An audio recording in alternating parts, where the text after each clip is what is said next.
ओम नमो भगवते वासुदेवाय। आप सभी का सादर अभिनंदन। हिंदू धर्म में एकादशी का व्रत महत्वपूर्ण स्थान रखता है। हर वर्ष में 24 एकादशियां होती हैं। जब अधिक मास या मल मास आता है तब इनकी संख्या बढ़कर 26 हो जाती है। विजया एकादशी अपने नाम के अनुसार ही विजय प्रदान करने वाली है और आज हम इसी एकादशी की पावन कथा का श्रवण करने वाले हैं। जब भी आप भयंकर से भयंकर शत्रुओं के बीच में घिरे हों और निश्चित पराजय सामने खड़ी हो, तब भी उस विकट स्थिति में विजया नामक एकादशी विजय दिलाने की क्षमता रखती है। प्राचीन काल में कई राजे महाराजे इस व्रत के प्रभाव से अपनी निश्चित हार को भी जीत में बदल चुके हैं। इस महाव्रत के विषय में पद्म पुराण और स्कंद पुराण में अति सुंदर वर्णन मिलता है। एकादशी व्रत करने के लिए ही दशमी से ही कुछ नियमों का पालन शुरू कर देना चाहिए। दशमी से ही जिसे भी व्रत रखना हो, नियम और संयम का पालन करना चाहिए। दशमी तिथि से ही शाम को कुछ भी ऐसा ना खाएं जिससे व्रत भंग हो सके। दशमी, द्वादशी और एकादशी तीनों दिन संयम से रहना होता है। दशमी के दिन चने की दाल, मसूर की दाल, साग और किसी दूसरे के घर कुछ भी नहीं खाना चाहिए। एकादशी के दिन एक ही बार फलाहार करना चाहिए। ऐसा नहीं कि आप बार बार कुछ कुछ खाते रहें, नहीं। और ऐसा भी नहीं कि व्रत करके कुछ मनोरंजन करते रहें, जैसे कि मोबाइल में ही कुछ कुछ देखते रहें, कुछ गेम्स खेलते रहें, नहीं।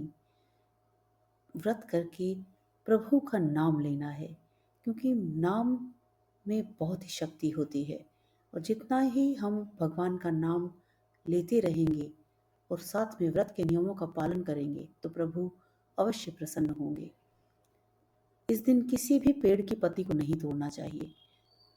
भगवान में ध्यान लगाएं और हो सके तो रात्रि को जागरण भी करें। एकादशी के दिन दान पुण्य करने का भी विशेष महत्व है। और जैसा कि मैंने कहा कि किसी भी पेड़ की पत्ती को नहीं तोड़ना है, तो दांतों को साफ करने के लिए लकड़ी का दातुन का भी इस्तेमाल नहीं करना है, यानी पेड़ से दातुन भी नहीं तोड़ना है। और एकादशी के दिन तो चावल बिल्कुल भी नहीं खाना है। और अच्छा हो यदि घर के अन्य सदस्य भी चाहे व्रत ना भी किया हो तो भी चावल का सेवन ना करें, किसी का दिया हुआ अन्न भी ना खाएं। तो ये सब नियम हैं जो कि दशमी तिथि से ही शुरू हो जाते हैं और एकादशी के दिन भी इन सब का पालन करना होता है। एकादशी के दिन सुबह जल्दी स्नान करके मंदिर को साफ सफाई करके पीला वस्त्र चौकी पर बिछाकर उस पर भगवान श्री हरि को स्थापित करें, उनका अभिषेक करके गोपी चंदन का तिलक लगाएं और पीले फूल अर्पित करें। मौसम का फल भी अर्पित करें और हाथ में गंगा जल लेकर व्रत का संकल्प लें। उसके बाद घी का दिया जलाकर भगवान की एकादशी की कथा करें या श्रवण करें। तो आइए हम भी पावन कथा का श्रवण करते हैं। तो बोलिए श्रीमन भगवान नारायण की जय। अर्जुन भगवान श्री कृष्ण से एकादशी के महात्म्य को सुनकर आनंद विभोर हो रहे हैं। जया एकादशी के महात्म्य को जानने के बाद अर्जुन कहते हैं, हे माधव, फागुन मास के कृष्ण पक्ष की एकादशी का क्या महात्म्य है, आपसे मैं यह जानना चाहता हूँ, अतः कृपा करके इसके विषय में जो कथा है वह सुनाएं। अर्जुन द्वारा अनुनय पूर्वक प्रश्न किए जाने पर श्री कृष्ण भगवान कहते हैं कि हे प्रिय अर्जुन, फागुन मास की कृष्ण पक्ष की एकादशी विजया एकादशी के नाम से जानी जाती है। इस एकादशी का व्रत करने वाला सदैव विजयी रहता है। हे अर्जुन, तुम मेरे प्रिय सखा हो, अतः मैं इस व्रत की कथा तुमसे कह रहा हूँ। आज इस व्रत की कथा मैंने आज तक किसी को नहीं सुनाई। तुमसे केवल देव ऋषि नारद ही इस कथा को ब्रह्मा जी से सुन पाए हैं। तुम मेरे प्रिय हो, इसलिए तुम मुझसे यह कथा सुनो।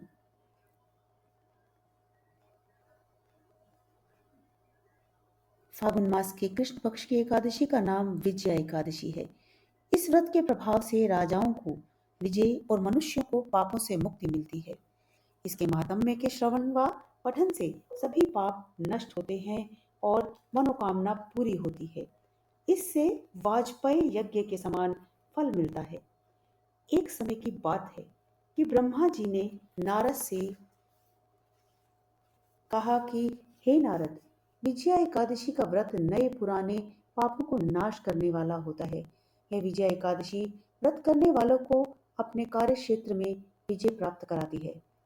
त्रेता युग में मर्यादा पुरुषोत्तम श्री राम को पिता की आज्ञा से 14 वर्ष का वनवास मिला था। वे भाई लक्ष्मण तथा सीता जी सहित पंचवटी में निवास करने लगे, जहां से लंका नरेश दुष्ट रावण ने सीता जी का हरण कर लिया। श्री रामचंद्र जी और लक्ष्मण अत्यंत दुखी और व्याकुल हो गए। श्री राम भाई लक्ष्मण को साथ ले सीता जी की खोज में चल दिए। आगे चलकर वे समुद्र तट पर पहुंचे। वहां कुमारी द्वीप में बगदालभय नाम के अत्यंत तेजस्वी मुनि रहते थे। श्री रामचंद्र जी बगदालभय ऋषि के पास आश्रम में गए। वहां जाकर उनको प्रणाम करके बैठ गए। मुनि इनको देखकर पहचान गए और बहुत प्रसन्न हुए। उन्होंने मनुष्य रूप धारण किए मर्यादा पुरुषोत्तम श्री राम से पूछा, हे राम, आपका यहाँ आगमन कैसे हुआ? श्री रामचंद्र जी कहने लगे कि हे श्रेष्ठ ऋषिवर, मैं अपनी सेना सहित यहाँ समुद्र किनारे आया हूँ और रावण की लंका पर विजय प्राप्त करने के लिए जा रहा हूँ। आप कृपा कर समुद्र पार करने का कोई उपाय बताइए। समुद्र पार करने पर ही मैं विजय पा सकता हूँ।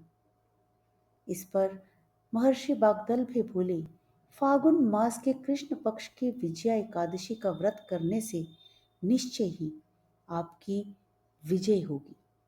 आप अपनी वानर सेना सहित समुद्र भी पार कर लेंगे। श्री राम के पूछने पर महर्षि बगदालभे ने कहा कि इस व्रत की विधि बहुत ही साधारण है। दशमी के दिन स्वर्ण, चांदी, तांबा या मिट्टी का एक कलश स्थापित करें। उस कलश को जल से भरकर उसमें पंच पल्लव रखकर वेदिका पर स्थापित करें। उस कलश के नीचे सप्त धान्य और ऊपर जौ रखें। उस पर श्रीमान नारायण भगवान की मूर्ति स्थापित करें। एकादशी के दिन स्नान आदि से निवृत्त होकर धूप, दीप, गंध, पुष्प, नैवेद्य, नारियल आदि से सारे दिन भगवान का पूजन करें। उसके बाद श्रीमान नारायण की मूर्ति युक्त कलश के सामने बैठकर दिन भर भजन और प्रभु के ध्यान में व्यतीत करें। रात्रि को भी कीर्तन, भजन और जागरण करें। द्वादशी को अखंड व्रत की सिद्धि के लिए घी का दीपक जलाएं। द्वादशी के दिन नित्य नियम से निवृत्त होकर नदी या सरोवर पर स्नान के पश्चात वह कलश किसी विद्वान वेद वेता ब्राह्मण को दान कर दें। हे राम, यदि आप इस व्रत को अपने सेनापतियों के सहित श्रद्धा भक्ति से करेंगे तो आपकी विजय अवश्य होगी। श्री रामचंद्र जी ने ऋषि के कथनानुसार यह व्रत संपन्न किया और समुद्र पार करके राक्षसों पर विजय पाई। उन्होंने युद्ध में रावण को मारकर लंका पर विजय प्राप्त की और सीता जी को बंधन मुक्त कराया। हे पांडुनंदन, जो विधि पूर्वक इस व्रत को करता है, जीवन में उसकी विजय अवश्य होती है। यह कथा श्री स्कंद पुराण में वर्णित है। तो बोलिए श्रीमन नारायण भगवान की जय। श्री लक्ष्मी नारायण भगवान की जय। इस दिन सिंघाड़े का सागार लेना चाहिए। सिंघाड़े कुट्टू व दूध से बने पदार्थ, फल आदि सेवन कर सकते हैं, किंतु एक ही बार। तो आइए हरि नाम का जाप करें। श्रीमन नारायण नारायण हरि हरि, जय जय नारायण नारायण हरि हरि। तेरी लीला प्रभु है न्यारी न्यारी, हरि हरि, जय जय नारायण नारायण हरि हरि। स्वामी नारायण नारायण हरि हरि। प्रभु के नाम का पारस जो छू ले वो हो जाए सोना। दो अक्षर का शब्द हरि है लेकिन बड़ा सलोना। जो है हर विपदा पे भारी भारी, हरि हरि, जय जय नारायण नारायण हरि हरि। स्वामी नारायण नारायण हरि हरि। तेरी लीला प्रभु है न्यारी न्यारी, हरि हरि, जय जय नारायण नारायण हरि हरि। स्वामी नारायण नारायण हरि हरि। कृपया वीडियो को लाइक करें और कमेंट बॉक्स में जय श्री राधे कृष्णा ज़रूर लिखें और चैनल से जुड़े रहने के लिए कृपया सब्सक्राइब कर लें। मिलते हैं अगली वीडियो में, तब तक के लिए राधे राधे।